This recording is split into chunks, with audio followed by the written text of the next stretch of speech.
መሲሁ ከነሱ ጋር ሆኖ ከግብጽ ሲሰደዱ ራሱ ከነሱ ጋር ሆኖ ራሱ አላወቁትም። ዓለም ሁሉ ራሱ በእርሱ እንደሆነ አላወቁትም ማለት አላወቁትም የሚለው ከመጣ በኋላ ነው። ወደ ገዛ ወገኖቹ መጣ፣ የገዛ ወገኖቹ ሳይቀበሉ ሲቀር ነው ያላወቁት።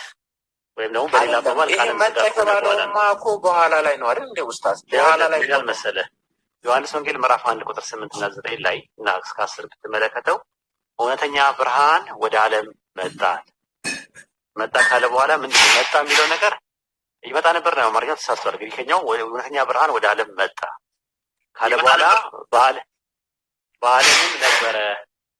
በዓለምም ነበረ ዓለም በእርሱ ሆነ። ከዛ በኋላ ግን አላወቀውም የሚለው አንደኛ ዮሐንስ መልእክት ላይ በደንብ ተብራርቷል።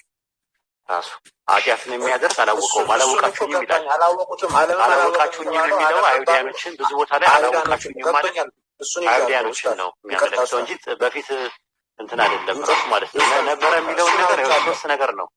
እሺ ኡስታዝ ይቅርታ አንድ ጊዜ ቆይ። ዓለሙም በእርሱ ሆነ የተባለው ግሪኩ ኮስሞስ ይለዋል ነው አይደል ያሉ? አዎ አይ ግሪኩ ኤን ይለዋል ነው ያለው። ስለ ግሪኩ ኤን ይለዋል። ኤን ዓለሙም ሁሉ በእርሱ ሆነ የሚለውን ምንድን ነው የሚለው? ኤን ሆነማ ማለት ኤግኔቶ ነው እኮ። ዓለሙምስ የሚለውን ደግሞ ምንድን ነው የሚለው? ዓለሙ የሚለውን ምንድን ነው? ኮስሞ እኮ ማለት ታዲያ የግሪኩ ኮስሞስ ትርጉሙ ምንድን ነው? ኮስሞ ማለት ዓለም ነው። ግን ኮስሞ የሚለው ቃል ለአይሁዳኖች ስርዓት ይመጣል። እሺ ኡስታዝ ወደሚቀጥለው ሌላ ወደ ሁለተኛው ላስረዳ። ይሄንን ገላትያ 6:16 ላይ ቆይ አይደለም ገላትያ 6 ቆይ እንጂ የተሻለ ጥቅስ ቆይ ልጨርስ፣ ሀሳቤ ልጨርስ እንጂ ምን ሆነህ ነው? እሺ ጨርስ። ሌላ ቀን መምጣት ትችላለህ። ግዴታ አይደለም አሁን ማውራት ማለትም ተዝናንተ ሪላክስ አድርግ፣ ችግር የለውም። ገላትያ 6:19 ላይ ዓለም ለእኔ የተሰቀለበት እኔም ለዓለም የተሰቀልኩበት ይላል። ዓለም ሲል ዩኒቨርሱ እያለ ነው ያለው ጳውሎስ።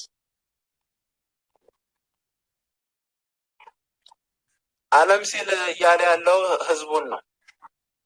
ታዲያ እዛ ላይ ኮስሞ ነው የሚለው ተመሳሳይ እዛ ላይም ኮስሞ ነው የሚለው እኮ የኮስሞ የሚለውን ትርጉሙ ምን ብሎ ያስቀምጠዋል? ግሪኩ ነው እኮ ኮስሞ የሚለው እዛ ጋር ኮንቴክስቱ የተለያየ ነው። ግን ይሄኛው ዓለም የሚለው ነገር የሚያያይዘው ከአይሁዳኖች ስርዓት ጋር ነው። አላወቁትም ይላል። አሁን ለምሳሌ ዩኒቨርሱ እንዳትለኝ አላወቁትም የሚል እዛው ላይ አለ። ምን ይላል? ወደ ዓለም እውነተኛ ብርሃን ወደ ዓለም መጣ፣ በዓለምም ነበረ፣ ዓለም አላወቀውም ሲል ዩኒቨርሱ አላወቀውም ማለት ነው። ዩኒቨርሱ አውቃል አላወቅም የሚባል ነገር የለውም። ለምን ማይንድም የለውም። አንደኛ ነገር እንደሱ አይደለም ፖይንት ኡስታዝ። ምን መሰሎት የቅዱስ ጳውሎስን እኔ ከክርስቶስ መስቀል በስተቀር ከኔ ከንቱ ያለው የተናገረበትን አሁን ዓለም የሚለውን በምን መሰሎት እንዲተረጉሙልኝ የፈለጉት? ዓለምን በእርሱ ሆነ ዓለሙም በእርሱ ሆነ ይላል። ዓለሙንና ሆነ የሚለውን ሲያያይዙት እንዴት ተደርጎ ነው ግሪኩ የሚፈታው ነው? ዓለምና ሆነ የሚለው ሲያያዝ ዓለም በእርሱ ሆነ ማለት ሲምፕሊ ሆነ ነው። ሆነም ይኸውልህ በእርሱ ሲል በምትለዋ ቃል ፕሪፖዚሽን የገባቸዋ ይህን ናት። ይህን ወይም ደግሞ ዲያ ነው። ትርጉሙ ምንድን ነው? አዎ እሱ ነው እኮ ልነግርህ እኮ ቅድም እኮ አላዳመጥከኝም። ማቴዎስ 26 ላይ ሁላችሁም በእኔ ተሰናከላላችሁ፣ እረኛውን እመታለሁ፣ በጎቹ ይበተናሉ አለ። በእኔ ተሰናከላላችሁ ማለት ምንድን ነው ትርጉሙ? በእኔ ሲል መምህር ይሄ ኡስታዝ ይሄ ፌር አይደለም። አርጊመንት ነው። አይ ሁላችሁም በእኔ ተሰናከላላችሁ ሲል የምትሰናከሉበት ምክንያቱ እኔ ነኝ ማለቱ ነው። ልክ እንደዛ ሁኑ ያ ዓለም የሙሴ ስርዓት ቆይ አይደለም ስላቋረጡት አንድ ጊዜ ብቻ በጣም ይቅርታ ስላቋረጡት። እርስዎ ምንድን ነው እያደረጉ ያሉት? ሲንግል አውት ቃላቶቹን ሲንግል አውት እያደረጉና ፊደሎቶቹን ሲንግል አውት እያደረጉ ነው እየተረጎሙ ያሉት። እኔ እየጠየቁት ያለሁት ይሄ ፍሬዝ እዚች ጋር የሚለው ያለው አረፍተ ነገር ወይም ሀረጉ አረፍተ ነገር አይደለም፣ በእርግጥ ሀረግ ነው። ዓለሙን በእርሱ ሆነ የሚለውን የዚህ ይሄ ክሎዝ ይሄ ፍሬዝ እንዴት ተደርጎ ነው የሚተረጎመው ነው እንጂ እሱን እኮ እየተረጎምኩልህ ነው ያለሁት። ማራናታ አላዳመጥከኝም ማለት ነው። እዛ ጋር መጀመሪያ ዓለም የሚለው የአይሁዳኖችን ስርዓት እንደሆነ ከተስማማን፣ ዓለም አላወቀውም ሲባል ዩኒቨርሱን ሳይሆን የአይሁዳኖችን ስርዓት እንደሆነ ከተረዳን፣ በዓለምም ነበረ ማለት ሲል እንደዛ ከሆነ ዓለም በእርሱ ሆነ ሲል ምን ማለት ነው የሚለውን ለመረዳት ዓለም የሚለው ገላትያ 6:16 ላይ ያለው ዓለም ለእኔ የተሰቀለበት የሚለው ነገር የተረዳ ነው የአይሁዳኖችን ስርዓት ከሆነ የአይሁዳኖች ስርዓት ምክንያቱ መሲሁ ነው። ያንን ገላትያ ምዕራፍ 6 ቁጥር 16 ላይ ለአብርሃም እና ለዘሩ የተስፋ ቃል ተነገረ። ስለ ብዙዎች እንደሚናገር ለዘሮች አይልም፣ ስለ አንድ እንደሚነገር ለዘር ይላል፣ እሱም ክርስቶስ ነው ይላል። ከዛ እንግዲያውስ ሕግ ምንድን ነው አለ። ተመልከት፣ ሕግ ምንድን ነው አለ። ተስፋ የተደረገበት ዘር እስኪመጣ ድረስ ነው የተሰጠው በመካከለኛ እጅ አለ። መካከለኛ ማን ነው? ሙሴ ነው። ስለዚህ ሕጉ ሲሰጥ ከመነሻውኑ ሲሰጥ መሳያን ዘፕሮሚስድ መሳያን ምክንያት በማድረግ ስለሆነ ዓለም በእርሱ ሆነ የሚለው ከዛ አንጻር ነው። ከዛ እዛው ላይ ምን ይላል? እንግዲያውስ ሕጉ አለ ወደ ክርስቶስ የሚያደርስ ሞግዚት ሆነ አለ። ሞግዚት ማለት መምህሩን ከደቀ መዝሙሩ ጋር አገናኝቶ ይሄዳል ወደ ቤቱ ማለት ነው። ዋናው ስራው ማለት ነው። ሕጉ ምንድን ነው ያደረገው? ዋናው ነገር ሕጉ ሲመጣም ሀ ብሎ ተብሎ የአይሁዳኖቹን ስራ ሲመጣ መሲሁን ከመሲሁ ህዝቦች ጋር ሕጉን ምንድን ነው ስርዓቱን ከሙሴ ከመሲሁ ጋር አገናኝቶ ሕጉ እስከዛ ድረስ ነበር እንትን ያለው። ስለዚህ ምክንያቱ ምንድን ነው? የአይሁዳኖቹ ስርዓቱ ወይም ደግሞ ያለው የአይሁዳኖቹ ዓለም የሚለው ነገር የሆነበት ምክንያት መሲሁ ነው። ስለዚህ ዓለም በእርሱ ሆነ ሲል ያንን ታሳቢና ዋቢ አድርጎ ነው እንጂ ስለ ኮስሞሎጂ ወይም ደግሞ ስለ ዩኒቨርሲቲ እያወራ አይደለም ነው። እሺ ኡስታዝ ሁለተኛ ጥቅሱ ጋር ሄድና አንደኛ ቆላሲስ ምዕራፍ ቆላሲስ ምዕራፍ 1 ቁጥር 16 ለአንብብሎትና እሱንም ይነግሩኛል። እንዲህ ይላል። መጀመሪያውን ተረዳኸው? ሀሳቤ ተረዳኸው? አይ እንቀጥል። ቆይ ተረዳኸው ወይ? መጀመሪያው ሀሳቤ ተረዳኸው? አርጊው አድርገኝ። አንተ ዩኒቨርሲቲ ነው ብለህ አርጊው አድርገኝ። ዓለም አንድ ቦታ ላይ ኡስታዝ አንድ ቦታ ላይ ስታክ ማድረግ ስላልፈለኩ ነው። ቆላሲስ ምዕራፍ 1 ቁጥር 16 ላይ እንደዚህ ይላል፣ የሚታዩትና የማይታዩትም ዙፋናት ቢሆኑ ወይም ጌትነት ወይም አለቃነት ወይም ስልጣናት በሰማይና በምድር ያሉት ሁሉ በእርሱ ተፈጥረዋልና ከፍጥረት ሁሉ በፊት በኩር ነው፣ ሁሉ በእርሱና ለእርሱ ተፈጥሯል ይላል። ይህንንስ በፊት የሚል ነገር አለ። ግሪከኛውና እንግሊዝኛው ላይ የለም። አማርኛ ላይ ሆን ብሎ የተጨመረ ነው። እንግሊዝኛው የሚናገረው ነገር ምንድን ነው? ቆላሲስ 1:15 ላይ እርሱ የማይታየው አምላክ መልክና የፍጥረት በኩር ነው ይላል።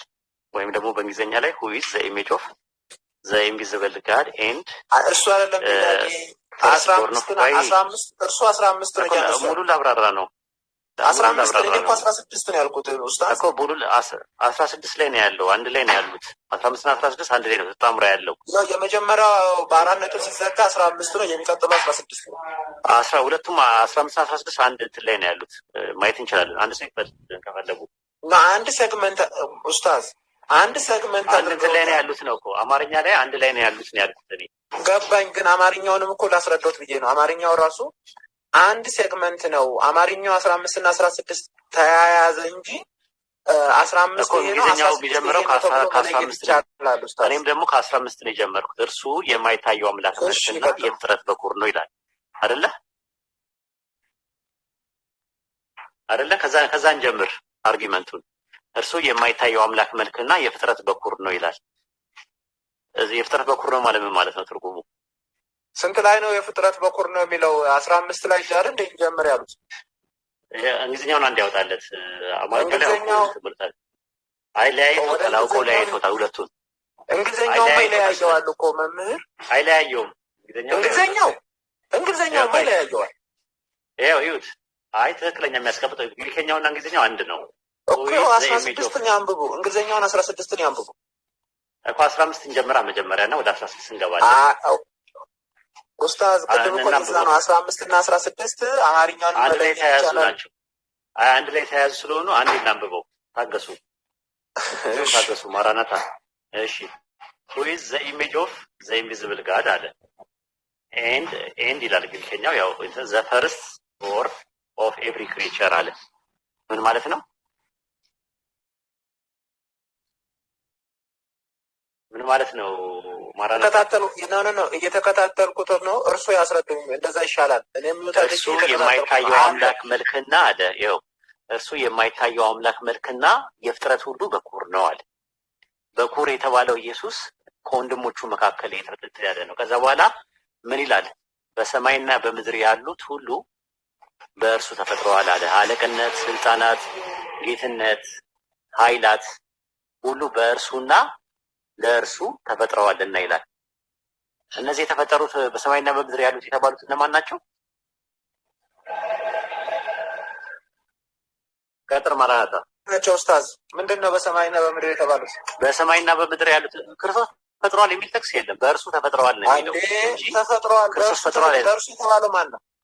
ክርስቶስ መሲሁ ነው። በእርሱ ተፈጥሯል። የተፈጠሩት ማን እንደሆነ እነግርሃለሁ፣ ግን መጀመሪያ በእርሱ የሚለው ቃል ኢንስትሩመንት ነው። ለምሳሌ መጽሐፈ መክብብ ምዕራፍ 3 ቁጥር 11 ላይ ፈጣሪ ነገርን ሁሉ በጊዜ ውብ አድርጎ ሰራው ይላል። በምን ሰራው?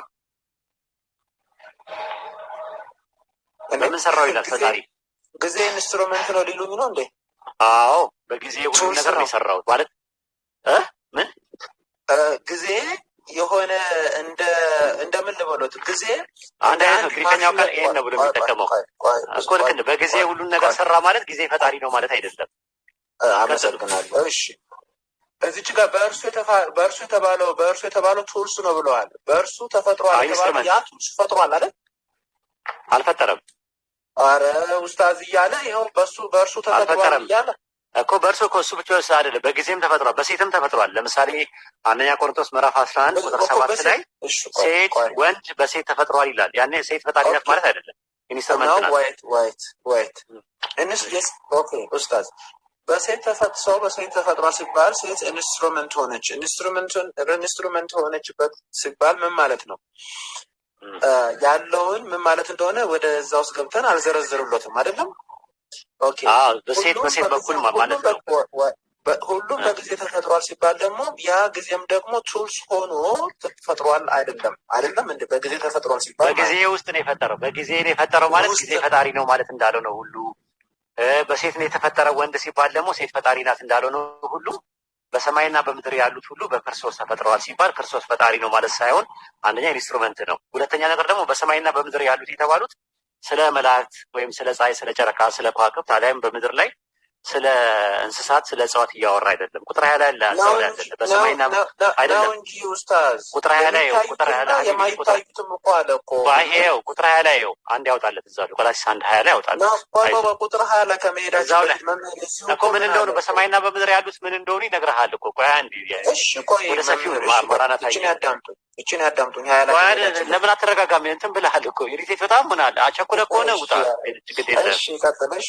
በጣም ኢሪቴት እያደረክ ነው ያለው ቀጥሎ ነው ኢሪቴት እየሆንክ ነው ያለው ማለት አንደኛ መንፈሳዊ ውይይት ነው፣ ሁለተኛ ነገር ደግሞ በጥሩ በደርባባ ጸባይ ነው እያወራኝ ያለው። ስለዚህ እዚህ ጋር ምን ይላል? ቁጥር 20 ላይ እግዚአብሔር ሙላት ሁሉ በእርሱ ቢኖር በእርሱ በመስቀሉ ደም አድርጎ በሰማይ በምድር ወይም በሰማያት ያሉትን ሁሉ ለራሱ እንዲያስታርቅ ፈቅዷልና አለ። በሰማይና በምድር ያሉት ሁሉ በእርሱ ሊያስታርቅ ፈቅዷል ሲባል በክርስቶስ ኢየሱስ የሚታረቀው በሰማይና በምድር ያሉት ሁሉ የተባሉት እነማን ናቸው?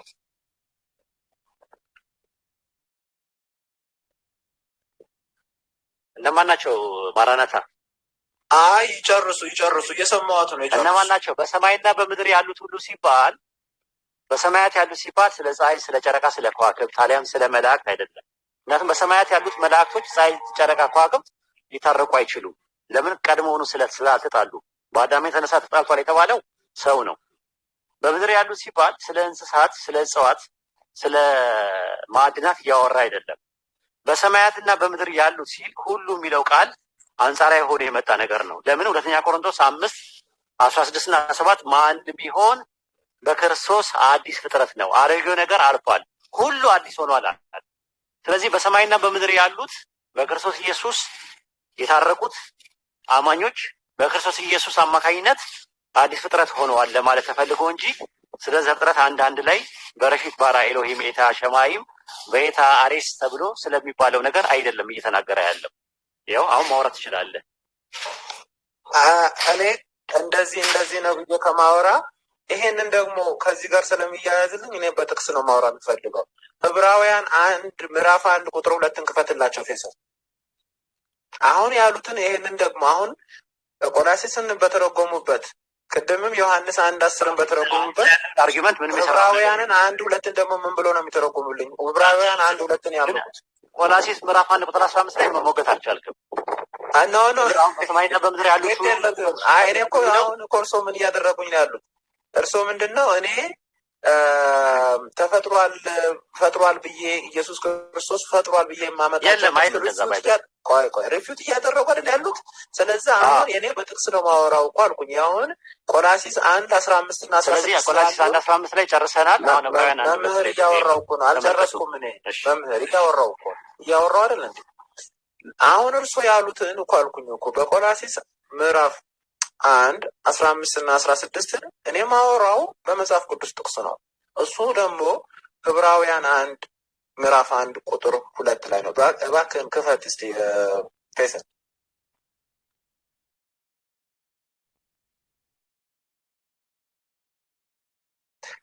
እርሶ ተስፋው ሲሉት የነበረውን ነገር ጳውሎስ በዕብራውያን መልእክቱ ምዕራፍ 1:2 ላይ ሁሉን ወራሽ ባደረገው ደግሞም ዓለማትን በፈጠረበት ይላል። ዓለማትን በፈጠረበት በልጁ በዚህ ዘመን መጨረሻ ለእኛ ተናገረን ይላል። አሁን ለእኛ ተናገረን በመጨረሻ ዘመን ምን ማለት ነው የሚለው ውስጥ እንዳይገቡ እኔ ትኩረት እንዲያደርጉ የምፈልገው ምንድን ነው? ዓለማትን በፈጠረበት በልጁ ይላል። ዓለማትን በፈጠረበት ይሄንን እንዴት ነው የሚተረጉሙት? እኔ ስቲል ይኸው ሌላ የመጽሐፍ ቅዱስ ክፍል ደግሞ ኢየሱስ ክርስቶስ ፈጣሪ እንደሆነ ደግሞ እያመጣውለት ነው። ይሄ ፈጣሪነቱ ግን ከአባቱ ጋር ያመጡት ጥቅስ ስለ ኢየሱስ ፈጣሪነት አያወራም። ራሱ እሱንም መሄድ ይቻላል። ቀላል ስለማን ፈጣሪነት ነው የሚያወራው? ጥሩ ሲጀመር ጀምሮ ዘመንን ባደረገበት እንጂ ዓለማትን በፈጠረበት የሚል ነገር የለውም። አንደኛ ኮስሞና አዮን ይለያያል። ግሪከኛው አዮን ነው። ልክ አንደኛ ቆሮንቶስ ምዕራፍ 10:11 ላይ ስተመለከቱት በዘመኑ መጨረሻ ሊገስጸን ተጻፈ ይላል። ዘመን ለሚለው ቃል ግሪከኛ ይገባው ቃል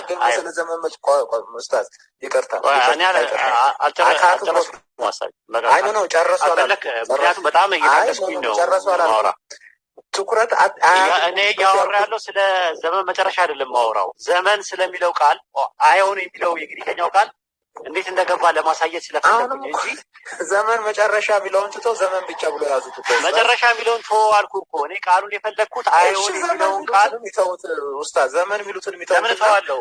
አለ እኮ ዛሬ እኮ ዕብራውያን 1:2 ላይ ኧረ ተረጋጋ ወገናችን፣ በጣም ኢሪቴት ሆነሃል። አይ ኡስታዝ ተረጋግተህ ለማውራት ሞክር እንጂ በጣም እንትን ነው የሆነ በጣም ሬስትለስ ሆንክ በአንዴ። አሁን ይህንንም ድብልቅልቁን ነው ማውጣት። አሁን በቃ እረፍት ላድርግ ኡስታዝ፣ እረፍት ላድርግ። አመሰግናለሁ። ኢየሱስ ፈጠረ ብለህ የምታመጣቸው ጥቅሶች እያንዳንዱ ጥቅሶች ማራናታ ድባቅ ነው። ሰከንድ አይፈጅብኝም ሳፈራረስባችሁ። ስለዚህ ምንም ክርስቶስ ፈጠረ ብላችሁ እንዳትመጡ እኛ ጋር ልጨርስላቸው ለህዝቡ።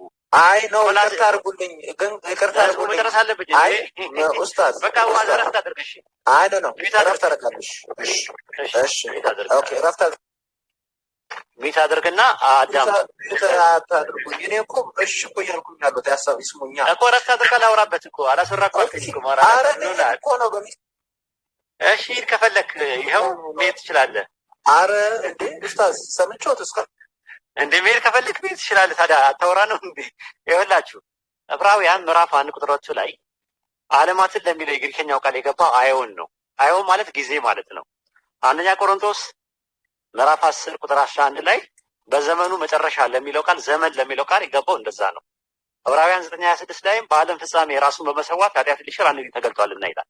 አሁንም ዓለም ለሚለው ቃል የገባው ቃል ኮስሞ አይደለም፣ ራሱ አዮን የሚለው ቃል የተጠቀመው።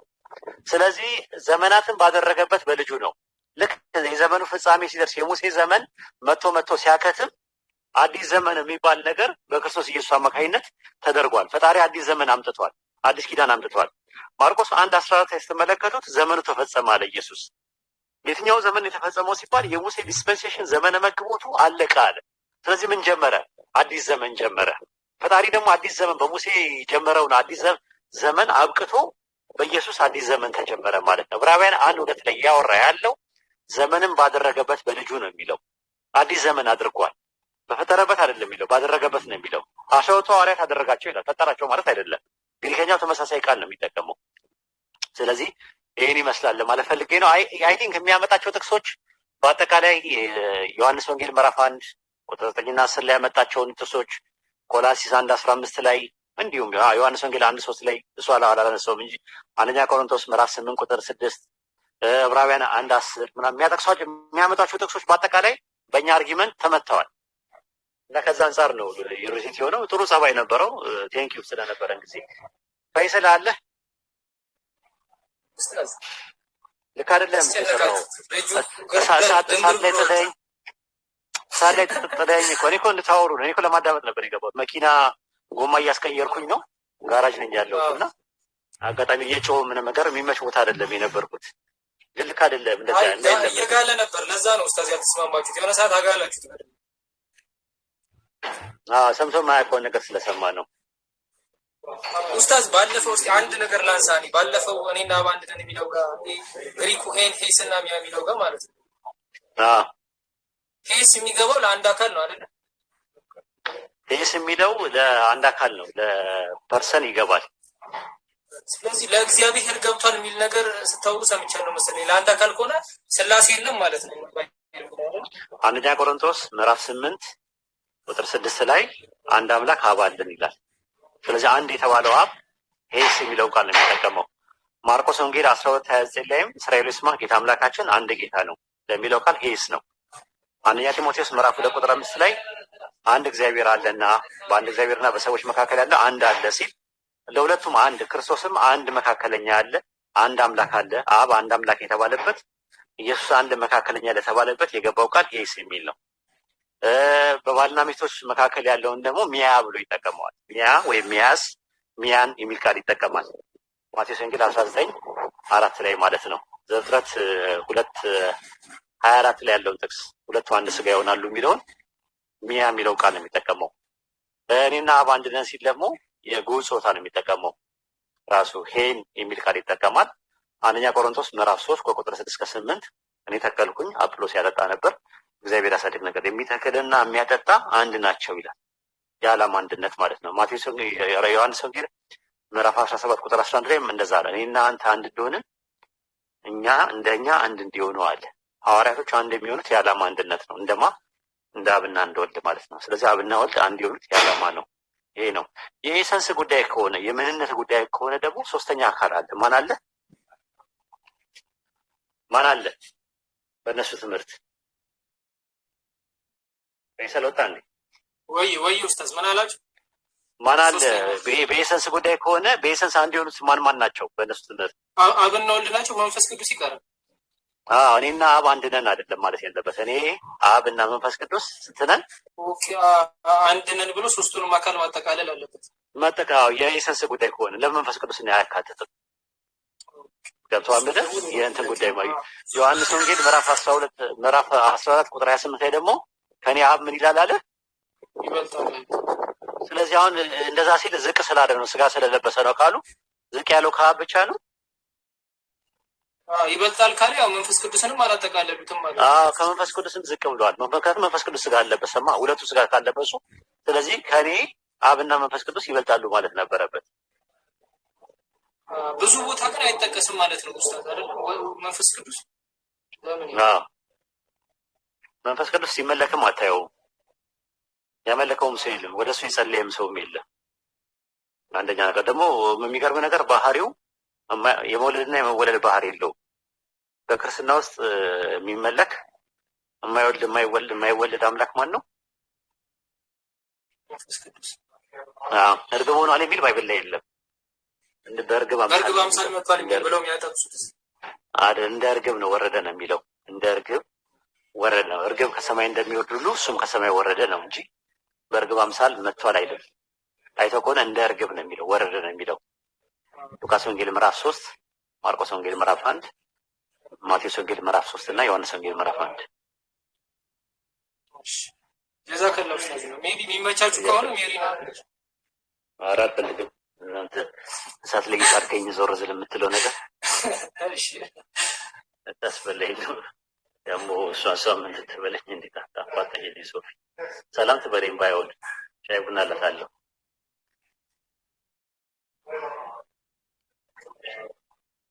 ያለው ኡስታዝ እንዴት ኖት? እንዴት ነሽ? ደህና ነሽ ወይ?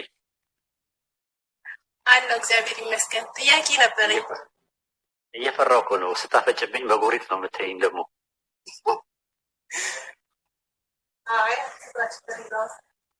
እሺ ምን ጥያቄ ነበር። ማኪያቱ በኔ ውጭ። እሺ በቃ እሺ እሺ። በእስልምና ሰውስ ሙስሊም ሲሆን ሁሉም ጀነት ነው የሚገባው ብላችሁ ታምናላችሁ አይደል? አዎ ሙስሊም ሰው አላህን በብቸኝነት አምልኮ እስከ መጨረሻው ይጸና። ኦኬ እሺ። የተፈጥሮ ሃይማኖት ነው ብላችሁ ታምናላችሁ እና የሆነ ሀዲስ ላይ የነብዩ መሐመድ አባት እሳት ውስጥ እንደሆኑ ይናገራል እና እንዴት ነው የምታየው እሱን ነገር? ሙስሊም አልነበሩ ይላል የነብዩ መሐመድ አባት ይላል። ያኔ የተፈጥሮ ሃይማኖት ነው ከመጀመሪያም የነበረ እምነት ነው ካላችሁ እሳት ነበር የሚከተሉት እኮ። እሳት የሚያስገባው እኮ ይኸውልሽ እስልምና አለል ፊጥራ ነው ስንል ኢስላም የሚለው ቃል በሁለት ይከፈላል። አንደኛ ሸሪዕ የሚባል አለ፣ አንደኛ ከዊን የሚባል አለ። እያንዳንዱ ሰው ሁሉም ሰው ሲፈጠር የተፈጠረበት ዓላማና ኢላማ አላህን በብቸኝነት ለማምለክ ነው፣ ለመገዛት ነው። ያ ደግሞ የሚባላል ሙስሊም ይባላል። ሁሉም ሰው ሲፈጠር የካፊርም ልጅ የሙስሊም ልጅ እንደዛ ሆኖ ነው እንትን የሚለው። ከጊዜ በኋላ ግን ሰዎች በማስተማር አንዳንድ ነገሮችን እንትን በማለት ይቀይሯቸዋል። አይሁድ ያደርጓቸዋል፣ ክርስቲያን ያደርጓቸዋል።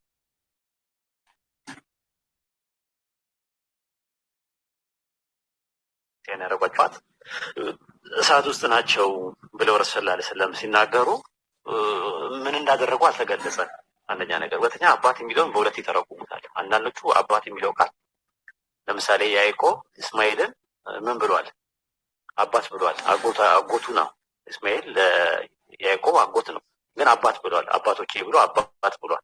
ስለዚህ ረሱል ሰለላሁ ዐለይሂ ወሰለም አጎት እንደ አባት ተቆጥሮ ስለሱ ነው የሚያወራው ብሎ የፈሰሩታል። ግን አባትም የራሳቸው ወዳጅ አባትም ቢሆን ችግር የለውም። የሆነ ነገር ሰርተው ሊሆን ይችላል፣ የሆነ ነገር አጥፍተው ሊሆን ይችላል። ገብቶሻል? ሲያጠፋ አንድ ሰው እንደሚቀጣው እየተቀጡ ሊሆን ይችላል። ከዛ አንጻርም ብለው ይፈቱታል። እና ምንም ባልተገለጸበት ሁኔታ ውስጥ እንደዛ መሆን የለበትም ማለት ነው። አላህ ደግሞ አንድን ሰው የሚቀጣው አሁን ለምሳሌ አንቺ መልእክቱ ሳይደርስሽ አላህ ይጠብቅሽ እና መልእክቱ ሳይደርስሽ ብትሞጪ ጀሃነም ትገባለች ብለን በእኛ ትምህርት የለም። መልእክቱ ደርሶት ገብቶት እያወቀ ሆን ብሎ የሚያጠፋ ሰው ነው ለእሳት የሚደረገው እንጂ ሙስሊም ያልሆነም ሰውም እኮ ገሃነም ይገባል ብለን አናምንም። እንደዛ ማለት ነው ካልካደ በስተቀር ሁጃ ቆሙበት መልእክት ደርሶት ካስተባበለ ከካደ በኋላ ነው ገሃነም የሚባል ነገር ያለው እንጂ ምንም መልእክት ያልደረሰ ሰው ብስክር የሆነ ኤሪያ ውስጥ ኖሮ ጫካ ውስጥ ኖሮ አድጎ ቢሞት ገሃነም ይገባል በእኛ ትምህርት አይገባም። እንደዛ ትምህርት የለንም፣ አይገባም። ያለው ህጻናቶች አሉ፣ የአእምሮ በሽተኞች አሉ። ለምሳሌ እነሱን ብታያቸው ኦቲዝም፣ ሜንታሊ ሪታርድድ፣ ዳውን ሲንድረም፣ አዲሆዲ ምናምን የመሳሰሉ በሽታዎች አሉ፣ የአእምሮ ችግር ያለባቸው ማለት ነው። ቀውስ የሆኑ ሰዎች አሉ፣ ወፋፊዎች አሉ፣ ንክ የሚባሉ ሰዎች አሉ፣ ኩኩ አሉ፣ ንቅል አለ፣ ጠሽ አለ፣ ምናምን የተለያየ ሰዎች አሉ። እነዚህ ሁሉ ይታይላቸዋል አለ። እኛ ነን እዚህ የምንፈርደው እና ከዛ አንጻር ብታዩ ጥሩ ነው። ይህንን ምን ነበር እምነታቸው እሳቸው በሰዓት ማ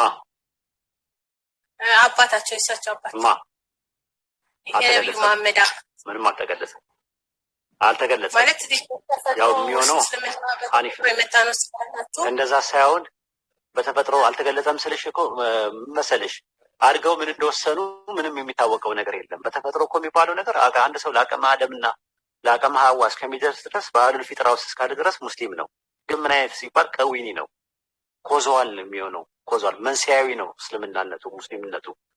ሸሪዓዊ አይደለም ራሱ፣ ቴዎሎጂካል አይደለም ራሱ፣ ሸሪዒ አይደለም። ሸሪዒ የሚባለው ምንድነው? ሸሪዓው መጥቶ ተነግሮሽ ይሄ ነገር ሐላል ነው፣ ይሄ ነገር ሐራም ነው፣ ይሄ ነገር ፈርድ ነው፣ ይሄ ነገር ሙስታሀብ ነው፣ ይሄ ነገር ሙባህ ነው ተብሎ ተነግሮሽ ያንን መልእክት አንድ ሰው ሲያስተባብል ያኔ ካፊር ይሰኛል ማለት ነው።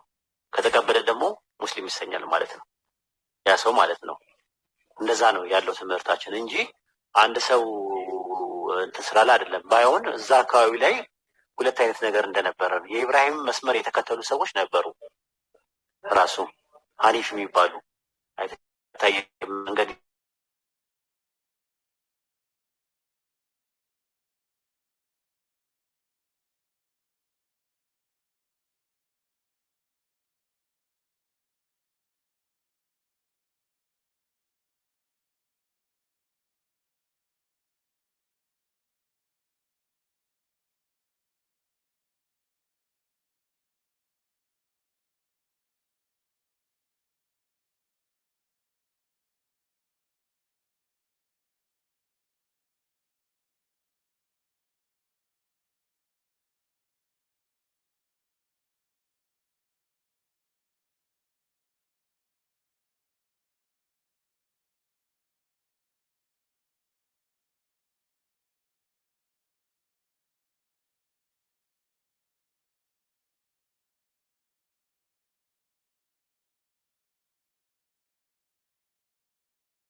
እሺ የሆነ ሐዲስ ላይ አለኝ ግን ምን ይላል?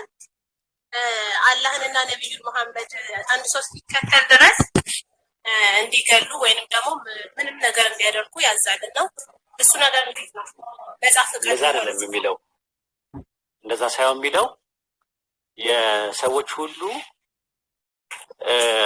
ካላህ በቀር ሌላ አምላክ የለም እስኪሉና እኔም የአላህ መልእክተኛ መሆኔን እስኪመሰክሩ ድረስ ተጋደሏቸው ነው የሚለው። ግደሏቸው አይደለም የሚለው። ተጋደሏቸው ተጋደሏቸው ነው። መጋደል ማለት እኮ እንትን ነው። መጋደልና መግደል ይለያያል። ተጋደሏቸው ነው የሚለው። አው ንብረታቸውን ምናምን እንዲቀሙ ምናምን እሱ እንትን ነው አይደለም። እንደዛ ንብረትና እንትኑ ከሰለሙ ንብረታቸው እንትናቸው ሐላል ነው ማለት ይጠበቅላቸዋል። ጠላት ቢመጣ ይመለከተናል። እነዛ ሰዎች ጠላት ግን ቢመጣ ግን ላይመለከተን ይችላል። ሪስፖንሲቢሊቲ አንወስደውም ለዛ ነገር ነው። ይሄ የመጀመሪያው ስቴፕ ነው። ስለዚህ መጽሐፍ ነብዩ መሐመድና አላህን መከተል ግዴታ ነው። ግን አይደለም፣ እንደዛ አይደለም የሚለው። አይ እንደዛ አይደለም የሚለው። እስከ ተጋደላቸው ነው የሚለው። ያ ምንድነው? እስከ እናንተ አሁን እኛ እያደረግን ያለ ነው። ዳዋ እናደርጋለን፣ እናስተምራለን፣ የተለያየ ነገር እናደርጋለን። ስለዚህ እስከዛ ድረስ ሰዎች እስኪሰልሙ ድረስ እውነትን ለማንቀስ ሐሰትን ለማርከስ በሚደረገው ትግል ውስጥ ዓለም እስኪሰማና እስኪስማማ ድረስ በአጠቃላይ ምን እየተጋደለን ያለ ነው? ጃሃድ ላይ ነን ያለ ነው። ጃሃድ ነው ራሱ። አሁን ይሄ አሁን የምናደርገው አንቺ ማስተማርን ሰዎችን ወደ አላህ የምንጣራው ነገር ምናምን ነገር ግን ፍሪዊል ላይ የተከለከለ ነው። ማስገደድ አንችልም። ሱረቱ በቀራ ምዕራፍ 2 ቁጥር 156 ላይ በሃይማኖት ማስገደድ የለም፣ ቅኑ መንገድ ከጠማማው ተገለጠ።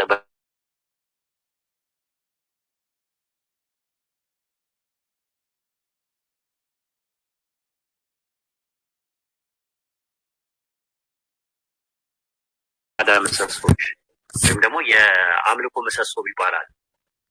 3 ናቸው። አንደኛው መሐባ ነው፣ ሁለተኛው ረጃ ነው፣ ሶስተኛ ደግሞ ኸውፍ ነው። እርሻል መሐባ ማለት አላህን ወደሽና ፈቅደሽ ነው መሆን ያለብሽ፣ ማምለክ ያለብሽ። ተገደሽ መሆን የለበትም፣ ትርጉም የለውም፣ አላህ ዘንድም ተቀባይነት የለውም። ሁለተኛ ረጃ ነው፣ ተስፋ። ረጃ ማለት ተስፋ ማድረግ፣ አላህን አገኘዋለሁ በጀነት ውስጥ፣ በጀነት አላህን አገኘዋለሁ፣ እንደና ደግሞ ሽልማት አላህ ዘንድ ሽልማት አገኝበታለሁ ብለሽ ጀነትን ያለው ጸጋ ይሰጠኛል ብለሽ። ሶስተኛ ደግሞ ኸውፍ ይባላል። አላህን ፈርተሽ ያላህ ፍራቻ ኑሮሽ ነገ ጠዋት እጠይቅበታለሁ፣ እቀጣበታለሁ፣ አላህ ይተሳሰበኛል በሰራሁት ወንጀል፣ ሰው በመበደሌ አላህ ይጠይቀኛል እዚህ ዓለም ላይ ባልጠየቅም ብለሽ ፈርተሽ ነው ማምለክ ያለብሽ። እነዚህ 3ቱ ነገሮች መሟላት አለበት። ስለዚህ ኢማንም ኩፍርም ቀልብ ላይ ነው ያለው። ለምሳሌ አንድ ሰው ብታስገድጂው ዋጋ የለውም እኮ ሊያታልሽ ይችላል። ሰላት አብሮሽ ይሰግዳል፣ ጾምም አብሮሽ ይጾማል። የሚያስፈልገውን ነገር እንዴት ነው ስትይው አሰላም አለይኩም ሊልሽ ላይ ይችላል። ትርጉም የለውም ካላመነበት በልቡ። ስለዚህ በሃይማኖት ማስገደድ የለም። ግን እኔ የአላህ መልእክተኛ መሆኔን ከአላህ በቀር ሌላ አምላክ የለም ብሎ አንድ ሰው እስኪመሰከር ድረስ ተጋደሏቸው ነው የሚለው። ገደሏቸው አይደለም፣ ፋይት አድርጉ። በቃ ይሄ ጥረት አድርጉ፣ ራሱ ጂሃድ አድርጉ ብለን በቃ ያንን ነገር ጥረት አድርጉ፣ በዛ መንገድ ሂዱ፣ ጥረት አድርጉ፣ ቀን ከሌሊት አስተምሩ፣ ሰበቡን አድርሱ ነው እየተባለ ያለው እንጂ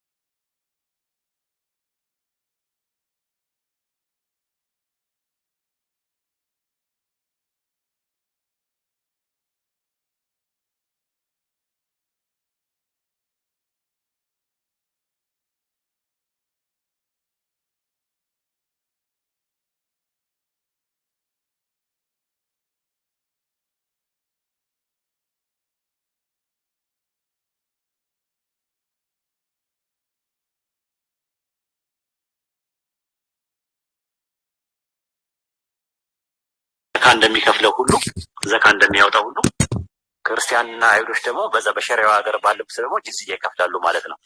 እኔ የምኖርበት ሀገር አሁን 30% ነው የምከፍለው ከደሞዜ ላይ። አልከፍልም ማለት አልችልም። እንደውም ጭራሽ ነው ከመጀመሪያውኑ ተቆርጦ ነው ደሞዝ የሚገባልኝ ባንኬ ውስጥ። ኢትዮጵያ ውስጥም አሁን እንደዛ ነው። ራሱ ግብር አለ 30% ምናምን አለ። ልክ እንደዛው ነው ሙስሊሙ ግዴታ ዘካ መክፈል አለበት በሸሪዓው ሀገር ውስጥ። ክርስቲያኑና አይሁዱ ደግሞ ጅዝያ ይከፍላል ማለት ነው። ከዛ በኋላ ምኑ ይጠበቅለታል? ደሙም ንብረቱም ይጠበቅለታል። ማንም አይነካውም። ካልከፈለ ግን ያው ጠጠራፍ ይመጣበት በኋላ ላይ ኃላፊነት የለብንም ነው ፖይንቱ ያለው። ደሙም ገንዘቡም ሐላል አይሆንም። መቶ ጠላቶች ቢያጠቁት ማንም ያስጥለው የለም ነው።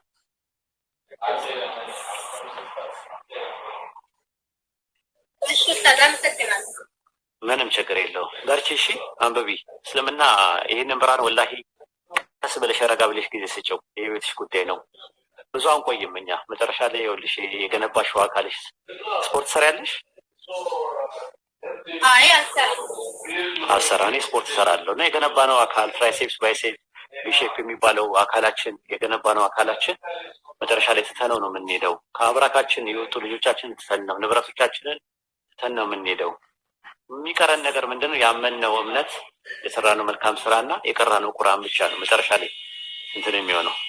ስለዚህ በተቻለ አቅም እናንተ ማድረግ ያለብሽ ጊዜሽን እንትን ማለት አለብሽ። አጭር ጊዜ ነው፣ የፈተና ዓለም ነው እና በተቻለ አቅም ኢንሻአላህ በርቺና ጊዜ ሲጨው የህይወትሽ ጉዳይ ስለሆነ ማለት ዲን ማለት ቀላል ነገር አይደለም። አመሰግናለሁ። አመሰግናለሁ። ሌላ ቀን ጠይቃለሁ። እሺ ፎሎ አድርጊኝ። አድርጌያለሁ። አረ ተሳስተዋል። መልካም ጊዜ።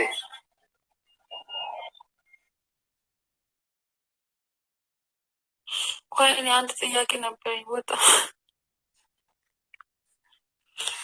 ሞዴሬተሮች ምናችሁ ነው የሚያምራችሁ? ስቃያችሁኝ እኮ ኡስታዝ አቡኪ አለ መከታተል ይችላል። አይ ሞዴሬተሮች ለምንድን ነው ሰው የምታሳብሩት? ካይሰለልን ካየ ጸብጸብ ነው የሚል። አሰላም አለይኩም መርካቶን አስቀምጦ አንድ ስታክ እያደረገብኝ ስለሆነ እንትን ሊሆ ላስቀምጥ። ወአለይኩም ሰላም ወራህመቱላህ። አቡኪ እንዴት ነህ? ፋፊ ያለሻ የላከ ብዙ ሰው ስላለ ክርስቲያኖች ካሉ እያስገባችሁ ጠይቁ። አንዴ ቦታ ይችላል ማለት ነው።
እዚህ ጋር ሰርግ ቤት መሰለሽ ነው የመጣሽው? ስለምነት ልታወሪ እኮ ነው። እምነትሽን ግለጭ። እኔም ሰርግ ቤት ነው አይደለም ያልኩት። ጥያቄ መልሽልኝ። እምነትሽን ግለጭ። ከየትኛው ቤተ እምነት ነሽ? ኦርቶዶክስ ነሽ? ፕሮቴስታንት ወይስ ክርስቲያን ነሽ? ምንድን ነሽ? ክርስቲያን ነኝ። ኦርቶዶክስ ነሽ ፕሮቴስታንት? ወይ ክርስቲያን ነኝ አልኩሽ አይደለም? ኦርቶዶክስ ነሽ ፕሮቴስታንት? ኢየሱስ አማላጅ ነው ፈራጅ? በመጀመሪያ ልጠይቅሽ፣ ኢየሱስ ፈራጅ ነው አማላጅ ነው ብለሽ ነው የምታምኚው? መልሽ። አያገባሽም። ልጠይቅሽ ምን አለ መሰላችሁ ማነው ክርስቲያንና ፕሮቴስታንትና ክርስቲያን ኦርቶዶክሶች ማንኛውም ይለያያሉ። ኦርቶዶክስና ፕሮቴስታንት ምሳሌ ማርያም አማላጅ ናት ብለው ፕሮቴስታንት አያምኑም። ክርስቶስ አማላጅ ነው ፈራጅ ነው ብለው ይለያያሉ። አንደኛቸው አማላጅ ነው ሲሉ አንደኛቸው ደግሞ እንትን ፈራጅ ነው ይላሉ። ስለዚህ ፈራጅና አማላጅ ነው ከየትኛው እኔ ማንሽ ብዬ መጽሐፍሽን የትኛው መጽሐፍ ሆናች 66 ትቀበይ 81 አሃዱ ትቀበይ አላውቅም። ስንተኛው ነው የምትቀበይ አንቺ? የትኛው ነው 66 ነው 81? ያንቺን ቁርአን እኮ ነው የምጠይቅሽ። ያምሻል እንዴ ሴትዮ? 66 ነው 81 የምትቀበይ? ስድብ 66 ነው የምታወሪ? 81 አሃዱ ነው የምትቀበይ መጽሐፍሽን? ወይ ስለኔ መጽሐፍ አያገባሽም አልኩሽ። አታውቂውም። ለምን ታፍሩበታላችሁ? የኔ ቆንጆ እምነትሽን ስትጠይቂ በደንብ መልሽ። በቃ አንቺ አሁን እምነትሽን ካልተናገርሽ ገድላት ላይ ሂጅ እጠይቅሻለሁ። ወይም አንቺ ኦርቶዶክስ ነሽ የካቶሊክ መጽሐፍ ይዤ እንዳላወራሽ ነው እምነትሽን የምጠይቅሽ። እሺ ምንድነው እምነትሽ? ተናገሪ። በኢየሱስ በመጀመሪያ ልትጠየቁ ነው ወይስ ኦርቶዶክስ ትጠይቂያለሽ? ኦርቶዶክስ ነሽ አሁን ጠይቂ ጥያቄሽ። እንደዛ ትይም እንዴት አለ? ሱራ 72 ከቁጥር 19 ከፋይል ቁርአን ላይ አንብቢ። አንቺ አንብቢና ጠይቂ። ማስረጃሽን አምጥተሽ ጠይቂ። ምን ማለት ነው? ያንቺ ቁርአን ላይ ማስረጃሽን አምጥተሽ ጠይቂ እንጂ እኔ ማስረጃ አንስተሽ እንዲህ ደግሞ ለምትጠይቂው ጥያቄ ወይ ክፈችልኝና እኔ ላንብብ። ክፈችልኝ። ምን ይላል? ሀሳቡን ተናገሪ። ክፈችልኝ። በመጀመሪያ እኔ አነበዋለሁ፣ ከዛ መልሱን መልሽልኝ። መክፈት አልችልም። ምን ስራ ቦታ ነኝ። ምንድን ነው ጥያቄሽ? እዛ ጋር ሀሳቡን ንገሪ። እናንተ ስትጠየቁ ለምን ከቅንጭላታችሁ ትመልሳላችሁ? ሀሳብ ጥያቄሽ ማቅረብ ይላል አብልሽ እኔ ከገባች ጀምሮ እኮ አይደለ ኡስታዝ? ቆይ አንዴ በጣም አፍዋን ለመሰላችሁ ሶስት አምላክ የምትሉ ኮሜንቶች ማለት ነው። እረፍ በሉ። ምንም አያገባችሁ። እስኪ እኔ ቆንጆ እንዴት አረጋጊ። ማስረጃ አምጥተው መጠየቅ ይልመድባቸው ክርስቲያኖች፣ ወይም ደግሞ በጸባይ ጠይቁ። አሁን ብዙም ከገባሽ ጀምረሽ እየተጨቃጨቅሽ ነው። ከዛ ደግሞ ክፈችልኝ ብለሽ ልታስገድጅ ትሞክሪያለሽ። ማስረጃሽን ጠይቀሽ ወይም ሀሳቡ ምን ይላል የሚለውን ይዘሽ መተሽ ጠይቂ። ለምን ትበሳጫለሽ? እንዲህ እኛ እናንተ ለምትጠይቁት ጥያቄ እኛ ማስረጃ ከፍተንላችሁ የምትጠይቁት የምትወያዩት ለምን ይወት ታረጊያለሽ? ሀሳቡን ንገሪኝ። እኔ ሚት አላረኩሽም። ሀሳቡን ንገሪኝ። ሀሳቡን ሙሐመድ ሲጸልይ ወደ አላህ ጋኔኖች ለምንድን ነው ድርብርብ የሚሆኑበት? እሱ ነው ጥያቄሽ? አዎ ደግሞ በአንቺ ላይ ማለት ነው በደምሽ ጋኔኖች እንደሚዘዋወር ደግሞ 71 ትገኛለሽ። መልሽልኛል። በጣም እሺ ልመልስልሽ። ተረጋጊ። ሱረቱል ጅን ላይ ነው ያመጣችው እሷ። ለምንድን ነው የሚል ጥያቄ ነው። ሱረቱል ጅን አንቀጽ እንዴ ምዕራፍ ስንት ነበር ያልሽው? ምዕራፍ 72 ነው ምዕራፍ 7 ነው ያልሽው? 72 ምዕራፍ 72 አንቀጽ ስንት? 19 ኦኬ። እነሆም የአላህ ባሪያ ሙሐመድ አለይሂ ሰላም አላህን የሚጠራ ሆኖ በተነሳ ጊዜ ጋኔኖች በእርሱ ላይ ድርብርቦች ሊሆኑ ቀረቡ።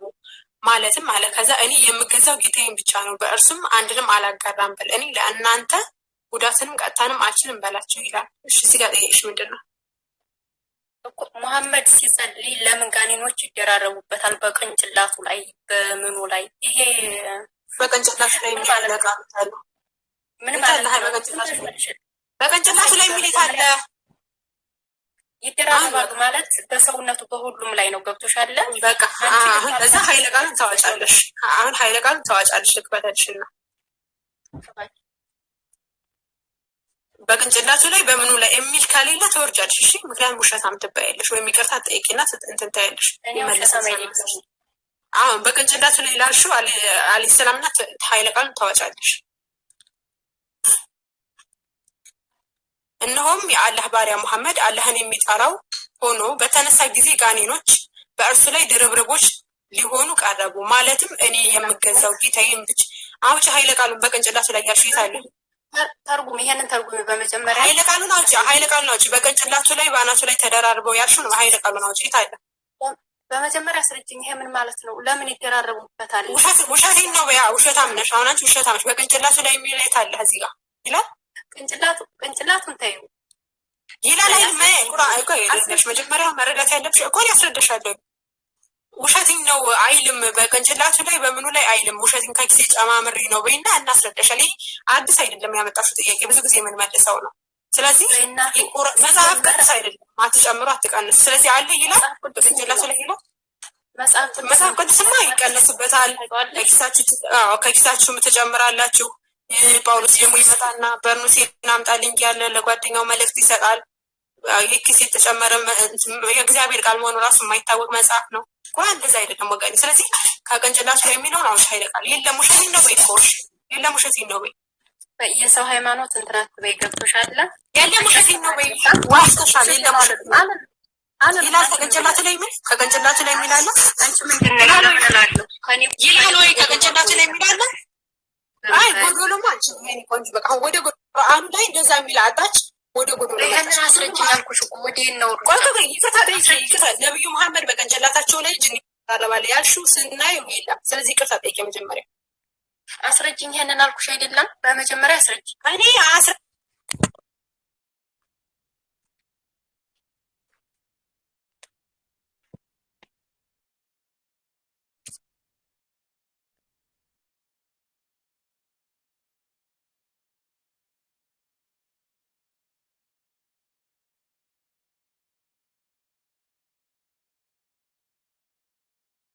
ለምንድነው የምታወሪው በማህበርኛ ጋር በማህበር ዝም ይበሉ። ለምን በማህበር ዝም ለምን ታወሪያለሽ?